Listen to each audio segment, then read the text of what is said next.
Hi everyone, this is our third class. So we are going to discuss today the objectives of business. So in objectives of business, already we have two topics explained. Today we are going to discuss human objectives of business. Human objectives of business. In that, first point, welfare of workers and staff. So in every business, many employees are working, will be working. So many workers or staff will be working under a business. So all these employees should be given enough facilities to stay, enough facilities to eat, everything.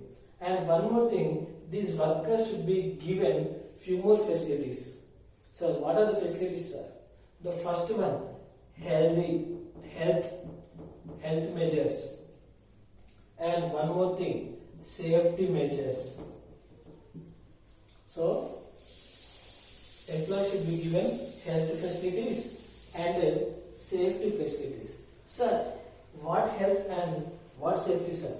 For suppose it's a manufacturing company.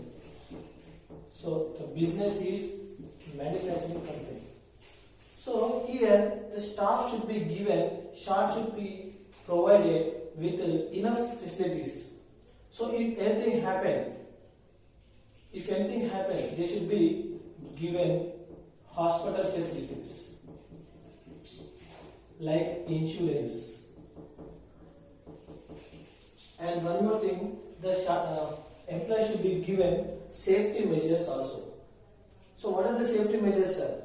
For suppose employees working in a company or in a factory, all the measures should be taken, all the safety measures should be taken, keeping the safety of the employees. Okay? The first point is over. And second point, developing human resources. Sir, what are the human resources, sir? What is human resource, sir? So first we'll discuss what is human resource and we'll discuss how we can develop human resource. So sir, what is human resources, sir? Human resources.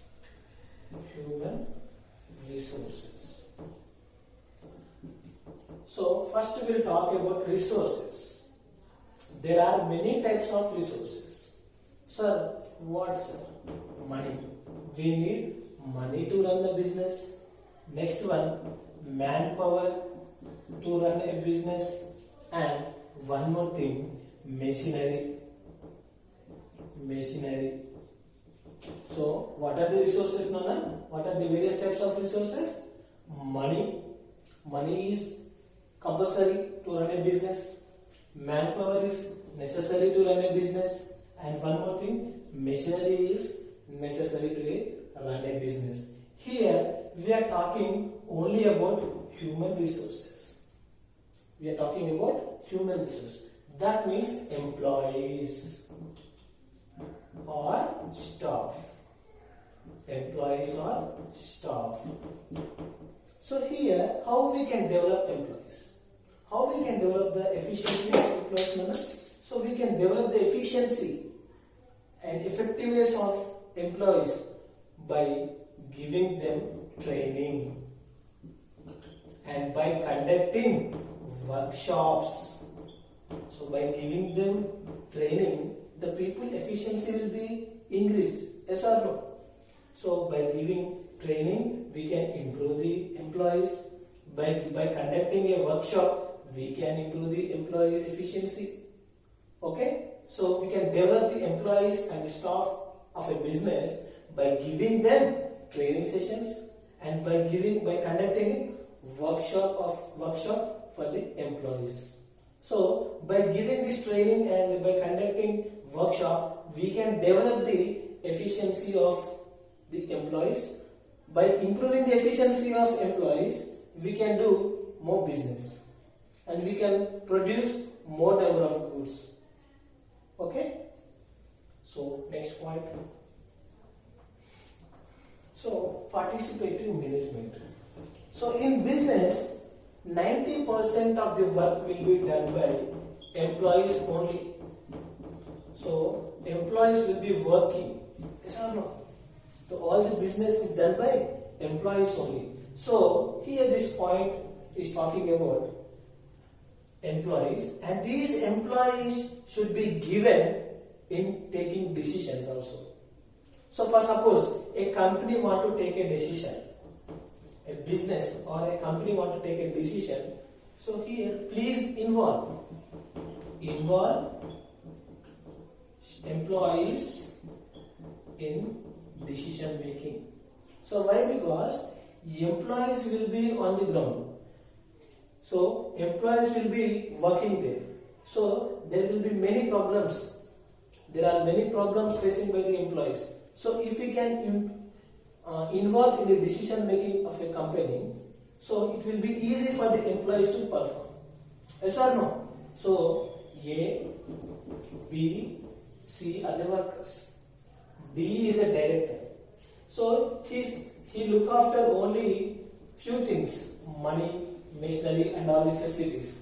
But these employees A, B, C will be working for the company. Who are they? A, B, C. Employees. These employees will be working for the company. So these employees will know the problems of the company, practical problems. There will be many practical problems in the business. Who knows that? The employees. If these employees are involved in decision making, so it will be better for the employees and the company too. Okay, are you following? So all the work is done by employees only. If the employees are involved in decision making of the company, it will be easy for the company as well as employees to produce effectively or to increase the efficiency of the employee or increase the turnover of the company. So point is over.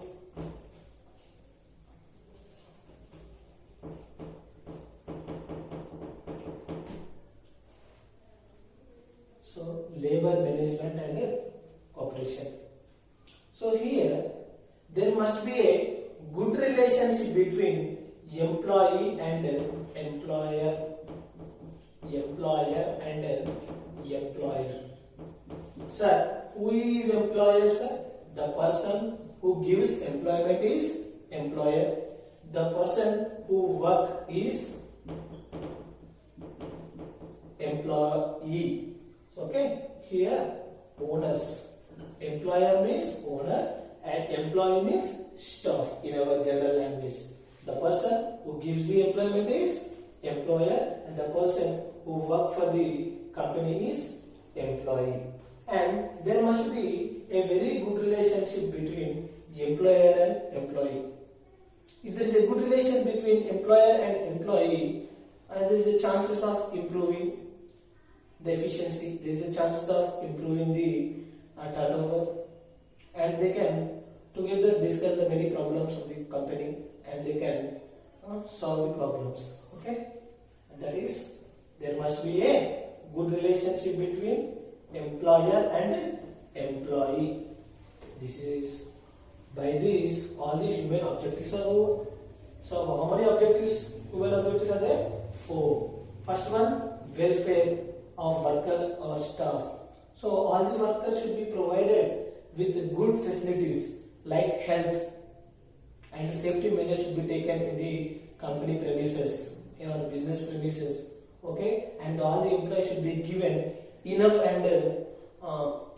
facilities to the workers. And what is the next point? Developing human resources. So how you can develop human resources, Nana? We can develop human resources by providing them training sessions or by conducting workshops. So, sir, why we have to improve the employees? If we improve the employees' efficiency, we can improve our turnover and we can improve our effectiveness. Okay, a person without skill, he can work. He takes 100 hours, but with the skills, he can do it in 50 hours. Okay, by giving them training, you can reduce the time. Okay, by that you can save 50 hours of time.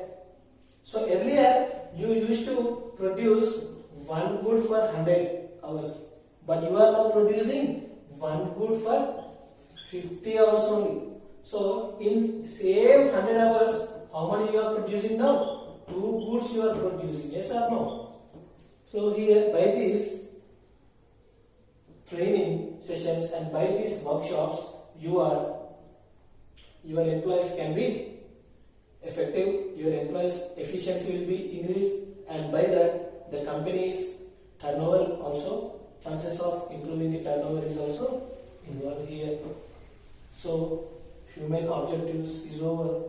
Now we discuss about national objectives. National objectives of business.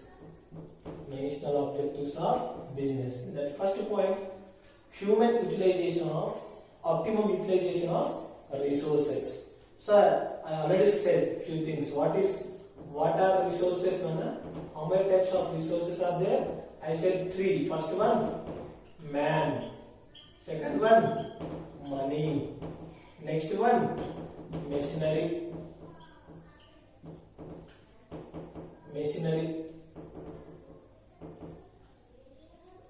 So here, for suppose we have 10 employees. And use these 10 employees properly. And we have money. Use money properly. So you can't lose money, you can't waste money simply. So whatever you are doing, do it in a proper manner. Okay? And use the machinery with 100% time. Okay? There should not be, and we should use 100% employees. We should use properly, money properly, and we should take proper decisions in investing money. And here use 100% capacity. 100% capacity of machinery. And here improve and reduce the idle time. So employee has to work. What is idle time, sir? Actually, employee should work for 8 hours. But employees are coming and sitting simply and wasting 3 hours and working only 5 hours. You have to see, you have to check how is employee is working 8 hours. And are you utilizing the employees properly? Or you have to check, is there any idle time of the employees? Or you have to check, is there any wastage in employees? So you have to use with if employee is here to work for 8 hours, he has to work for 8 hours only. There should not be any wastage. And one more thing, in these 8 hours, there is wastage of 3 hours. It should not happen in the business. Okay? And one more thing, a company, a machinery can be used for 10 hours a day. So now you are using only 5 hours. So what about other 5 hours? So try to make use of these 5 hours also. Okay? So whatever the resources we have, we should use at a 100% level. Okay? Next point, national self-reliance. So here, a company, India, we are living in India. So we have to produce whatever the goods India is required, India shall produce. And we have to improve our exports and we should reduce our imports. So that is self-reliance. Whatever we need, we have to produce the goods. So for everything, we should not depend on other countries. For suppose, we want rice. So try to cultivate the rice. For suppose, we need some machinery. Try to manufacture the machinery here itself. And try to manufacture what is required in India and try to export the goods also. And reduce the imports. Okay? So, sir, why we have to improve the exports? So, what we will export, Nana? So, what we have something more, we will export. For suppose, we have 100 kgs of rice. We require only 70 kg. So this 30 kg is waste now. So we can't waste this 30 kg simply. So what you will do? Export. You can export this. Okay, for suppose this is rice case, and one more case with wheat. So we need 100 kg, but we are producing. We need 100 kg. We are producing only 50 kg. So what about other 50 kg? We have to import. So here you are producing 50 kg, no? Try to improve it to 70. Try to improve it to 80. Try to improve it to 90. And here we have 100 kg, no? Try to improve it to 110 and export 40 kg. Try to improve 120 and try to export 50 kg. So we have to rise the exports and lower the imports. Okay, got the point? Okay.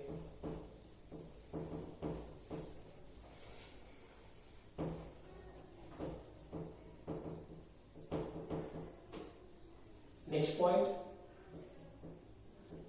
National self-reliance is over. Next one, developing MSME. MSME. Sir, what is M? What is S? What is M and what is E?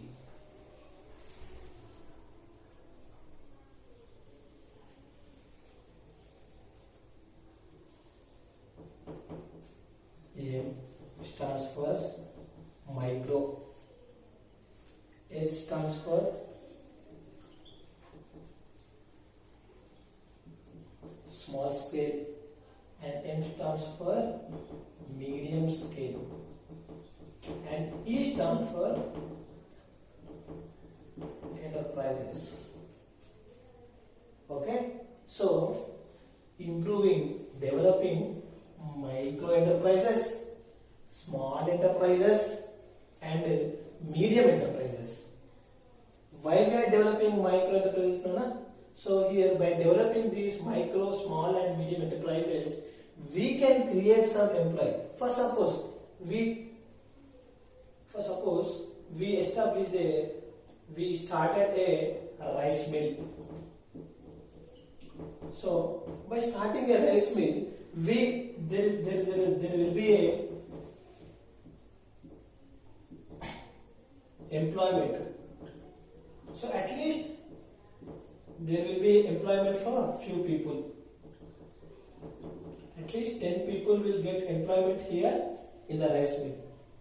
Okay? By starting small scale industries or small scale enterprises, there will be some employment in that area. And by connecting medium, there are 3 types of enterprises, Nana: micro enterprises, small enterprises, and medium enterprises.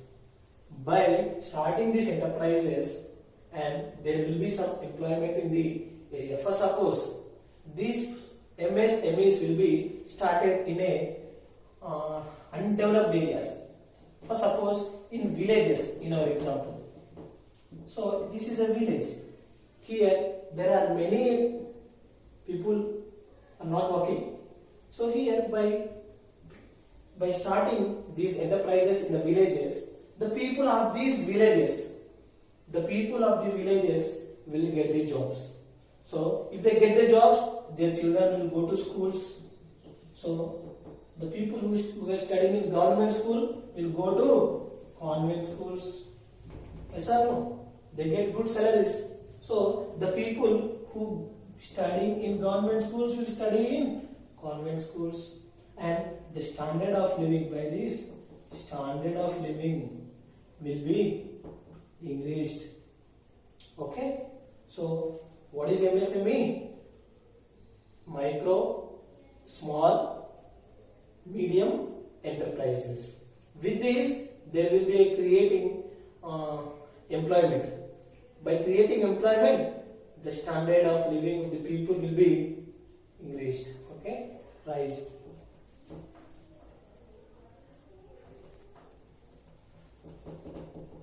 So next point is also almost same, a relative point to this point. Development of backward areas. Development of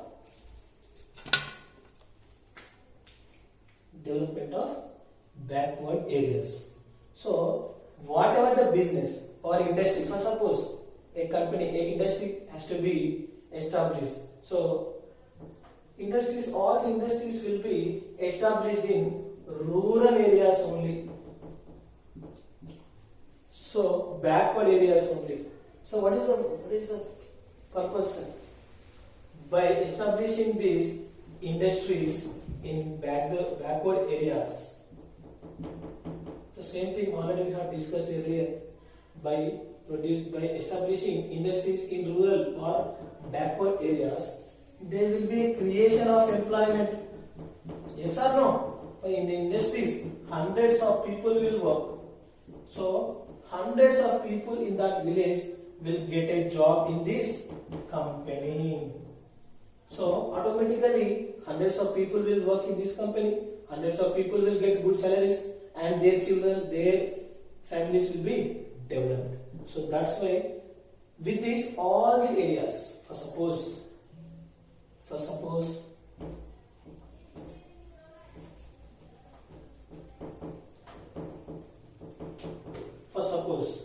this is Telangana. So this is Hyderabad, and Hyderabad is already developed. So if any companies or if any industries are entering into Telangana, they try to put it in rural areas only. By this, the employment there will be a creation of employment in rural areas. So automatically the people from rural areas will be developed. Okay? Today it's enough, Nana. By this we close the class. Tomorrow we continue the class.